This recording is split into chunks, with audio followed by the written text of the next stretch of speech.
कोंडाजी फर्जंद, वाघांचा वाघ. आम्ही तुमचीच वाट पाहत होतो. एक वाघाच्याच हिमतीची कामगिरी आहे. विडा उचलणार?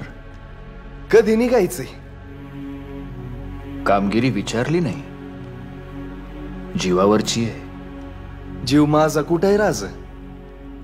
हा जीव तर कधीच तुमच्या आऊसाहेबांच्या सौराज्याच्या पायाशी अंतरलाय. तुम्ही फक्त बोट दाखवायचं ना, आम्ही उडी घ्यायची. पण यावेळी उडी चुकता कामा नये. या किल्ल्यावरची आमची स्वतःची उडी एकदा चुकली आहे. पन्हाळा.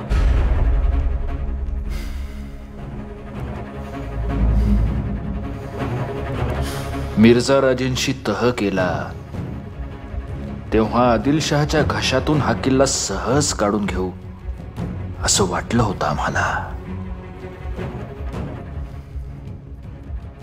पण नेतोजीराव पालकर उशिरा पोहोचले आणि आम्हाला शिकस्त खावी लागली.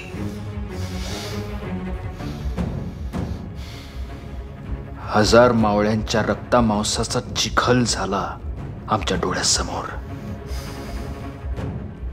कोंडाजी नेतोजीरावांसारख्या माणसाला याच किल्ल्यापायी आम्ही स्वराज्यातून बाहेर काढून टाकलं. पण आता हा किल्ला आम्हाला हवाय. स्वराज्यासाठी, रयतेसाठी.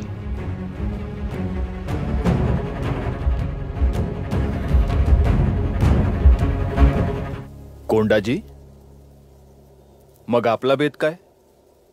राज, म्या म्हणतो पन्हाळ्यावर समदसनी एकदम साजरा करायचा एका वाक्ताला. म्हणजे पहिल्यांदा अशी दिवाळी साजरी करायची की समदा गड उजळून निघाला पाहिजे. मग करायचं शिमगान, मारायची बोंब की भूत खेतन राक्षस पळून गेले पाहिजेत. आणि मग रावण मारायला हातात घ्यायची तरवार आणि साजरी करायची खांडे नवमी.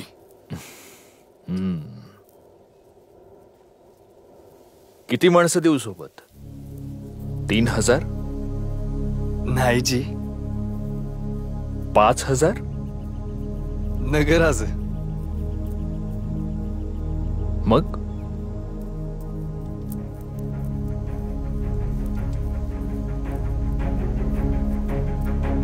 60.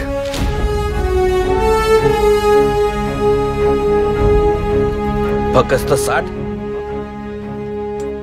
वय आपलं शेल्कगडी निवडून घेऊ गड. राज, या 60चं 6 लाख कसं करायचं ते मी ठरवलंय. वा सरदार वा. तानाजीरावांचं चेल सोपताय.